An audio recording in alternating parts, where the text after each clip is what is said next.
Brian, people who live in the Blythewood area say they aren't going to let a few bad actors tarnish the town's legacy of being a safe place to live. Some say while they believe Blythewood is safe, they have to think about the future of their children, and a police department might be exactly what the town needs.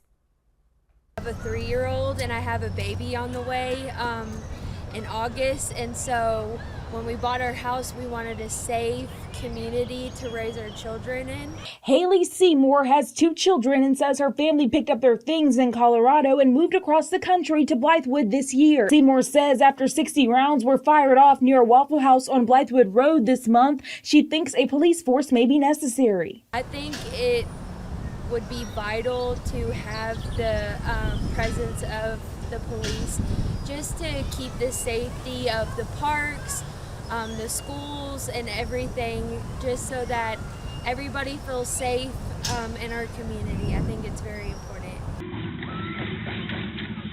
Deputies got the call about the shooting around 2 in the morning on April 5th. They saw young people running from gunfire and found a young girl who was wounded while sitting in her car. Last week, 2 teenagers were arrested and more arrests are coming. I have not seen any real data that indicates that we need our own police department. I think right now Blythewood is a very safe place for me to live, and I would think that a lot of other people to live here would say the same thing.